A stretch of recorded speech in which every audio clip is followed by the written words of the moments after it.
Namaskar, hi, I'm Gargi, and thank you all for watching and supporting my previous videos. Thank you for that.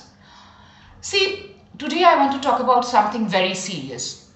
See, we all know that the news that has grabbed headlines that these days and that has created a public opinion across the world is the death mystery of Sushant Singh Rajput. And we all, I like every other Indian, want the truth to come out, the culprits to be punished, and justice to be delivered. But no, today I'm not discussing that. I'm here to discuss something else. See, in the Sushant case, Rhea Chakraborty is the accused number one in the FIR. And she has been called several times by the Enforcement Directorate. Okay, if she and her family, whatever they are accused of, they are guilty of that and they have really cheated, fooled Sushant, they should be punished. No two words about that. But the thing is, with Rhea Chakraborty, stories of Black Magic and Jaadu Tona is going all around. See, I'll tell you, the tragedy is that what used to be discussed among women, mainly those North Indian aunties in Delhi, Mumbai and other parts of the country except Bengal, have now become a loud noise on social media. Yes, there have been trolls, and trolls are labeling Bengali women as gold diggers, as manipulative, dominating, wish kanya and what not. In fact, netizens are asking men and boys to be safe from Bengali women because Bengali women know how to make guys fall for them because they practice black magic. Sad. This is sad. Misogynistic. Just a few days back, I had a huge argument with someone on this, and I hugely protested naturally for making such illicit generalization. And after that incident, I was just talking to a female friend of mine who hails from Ahmedabad, and she's otherwise a very sweet, nice, sensible person. Now, when she heard me, she agreed, yes, for one person, entire community cannot be blamed and should not be blamed. But then, she also added that, when she was in school, a teacher used to tell them that Bengali women are only after money and sex. And she herself, out of three Bengali women she has met, she felt that they are so. It's really shocking. It's really shocking. Since I'm a Bengali and I was born and raised in Kolkata, so back in my Kolkata days, I have never heard such sexist stereotype about Bengali women. But then when I shifted to Mumbai, and I met so many women and men here, then I found women discussing such thing. And let me tell you, people have even asked me that is it true that Bengali women have some mystical power and they do Jaadu Tona or black magic? And I'll tell you, one man once asked me, Acha, tell me, is it true that Bengali women are the hottest? I was like, huh? So I smiled and replied to him that see, I have not done a comparative study of all women across India by measuring their body temperature. Really? Please don't ask us such ridiculous questions.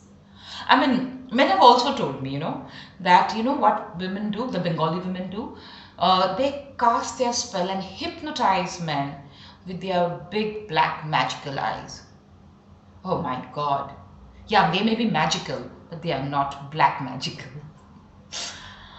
I'm laughing, but initially I used to really laugh and I used to find this rustic, not even to discuss that. But now, when this has become a fiercely racist stereotype against a community of women, I really felt that I must talk.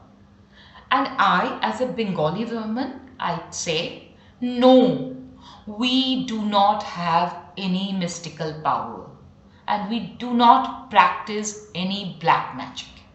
Honestly. You know what netizens are saying? That Bengali women catch big fish. Yes, we are fish lovers. real fish lovers, and we eat all kinds of fish. We eat rui, katla, bhetki, ilish, chingri, kohi, tangra, papda, and you name. And we eat mach bhaja, macher jhol, macher kalia, macher jhal, macher shoshe bata, doi mach. For my non-Bengali viewers, I just named different kind of fishes and their preparation.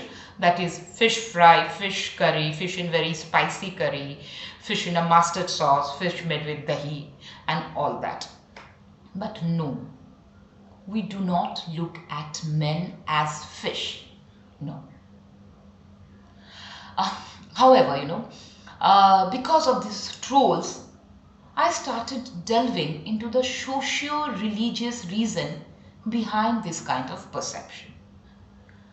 And then I felt, there's a strong religious reason. See, Bengal is a Shakti Peeth. Durga and Kali are worshipped there. Then Kali Ghat, Tarapeeth, they are in Bengal. And if you go further east to Assam, Kamakha, another great Shakti Peeth is there. Now, people often believe that in all these Shakti Peeths, Tantra or black magic happen. And then Kali is the symbol of woman power. In pagan religion, that is prior to Christianity, the sacred feminine used to be worshipped, which stopped after Christianity came. Now that sacred feminine is worshipped in the form of Shakti in Bengal. Now if you see Kali's image, she's all powerful and her fit is on Shiva, her husband. Now I feel, men or women even from the other part of the country, not from the eastern side, cannot accept such an image of a goddess. I think that maybe that shocks them. Now then comes the social reason. See, the 19th century Renaissance happened in Bengal, and Calcutta was the British capital till 1911. So naturally Western education came to Bengal first. And then Brahmo Samaj movement was started by Raja Ram Mohan Roy in 19th century Bengal. Now, what is this Brahmo Samaj? I'll tell about that. Brahmo Samaj is the monotheistic reformist movement of Hindu religion. And one of the founders was Debendranath Tagore, father of Rabindranath Tagore. And Brahmo Samaj did not accept the caste system, sati, child marriage, that is all the ills that existed in Hindu religion that time. And Brahmo women used to be educated. And they used to be considered liberated in those times, in those 19th century. Now, see, the Brahmo Samaj movement did not continue for long. But fortunately, the legacy of educating women continued. And yes, Bengali women, you'll see all middle class, upper middle class, all families try to give the best education to their women. And in Bengal, you'll see a girl child, along with being sent to school, college, university, they are also trained in music or dance or painting, any art form. In every neighborhood, if you see in Bengal, there is a small school where such kind of music, dance or painting is taught. And then, Bengalis are generally very politically aware people. So naturally, Bengali women are also politically aware. So all these, make Bengali women confident, assertive, and I think that gives them a natural charm for which men fall for, especially outside Bengal, because they're not used to seeing those kind of women. Now I'll tell you about a survey in Times of India some years back. That survey was about Indian women, kinds of Indian women, and that survey stated that the most submissive women are from the North India and the most assertive women are from the eastern part of the country. Just a few days back, I was reading something written by Gopa Mujumdar. Now, Gopa Mujumdar is an academic from Guwahati, and she was talking about this thing only. So what she stated is that, men often tend to listen to someone whom they respect and they consider to be better than them. So maybe Bengali women have that effect on men, and that is because of their hard-earned achievements compared to their counterparts from the rest of the country. Now add to this the look and image of Bengali women in popular culture, that is films and all. Those long hair, big eyes, big bindis and all. confident, assertive. So this confidence, this assertiveness make them very attractive. But at the same time, this confidence and this assertiveness seem to be a threat to the hegemonic masculinity predominant in a male-dominated society. See, I strongly believe, although, see, this particular campaign is absolutely against Bengali women, but I feel that all women who are confident, assertive, outspoken or opinionated, refuse to be submissive, they are always branded as witches or Diane. And let me tell you, by branding women as witch or Diane, women have been pulled down historically. Yes. See, from the later part of 16th century to the middle of 17th century, women used to be burnt in the name of witch hunt in Europe. Yes, confident, learned women used to be burnt in the name of witch hunt. And it happened severely in Scotland and then other parts of Europe like Italy, Germany, Scandinavian islands and all. Right. And then even today, I feel that patriarchal society, they find it difficult to deal with women who refuse to be submissive. And now come another interesting factors, the Bengali Babas. So if you travel in Mumbai local trains, you will find those posters of Bengali Babas. The funny thing is, like those Bengali sweets, which were sold across India by Rajasthani vendors and not made by Bengali vendors, these Bengali Babas are often not Bengali. They are mostly Muslim men from UP who forged their identity as Bengalis. Clad in black, they look like tantric and they sell medicines. They claim that they know black magic and charge people heavily to solve their problems. So when I analyzed, I felt that all these factors contributed to the ethnic and gender profiling of Bengali women and created this perception that Bengali women do Jaadu Tona or black magic. And it is sad. It is really very sad and unfortunate. Okay. And why it is unfortunate? Because often to settle personal scores or to settle property disputes, women have been branded as witches or Diane. I'll tell you an incident. Just a few days back, in recent history basically, a 42-year-old woman from Gujarat and her 2 daughters were thrashed by her relatives who branded them as Dianes or witches. Then torturing and lynching of women in the name of Diane or witches was a very common thing in Purulia even some 5 years back. Purulia is a district in West Bengal. Now, Prabir Ghosh, he's the president of Rationalist Association of India. He claims that there's no such thing as black magic. See, I do not know whether black magic exists or it does not exist. Even I have heard stories about black magic. I have even heard from my Marathi maid, the domestic help who works from me. She also tells that her aunt goes to somebody for black magic. So I've heard all sorts of stories. But the reality is that if at all black magic happens, then it happens in all parts of India. It even happens in Europe, across the world. So why point finger only at Bengali women, right? And I want to tell you one thing. I have been brought up in Kolkata, and in all my growing up years, I have seen my father as the dominating figure in my family. My mother had no say. And in all these years, I have not been able to dominate or control my husband. So I won't mind if someone gives me some black magic tips to control my husband. I'll not mind that, yes. But yeah, jokes apart.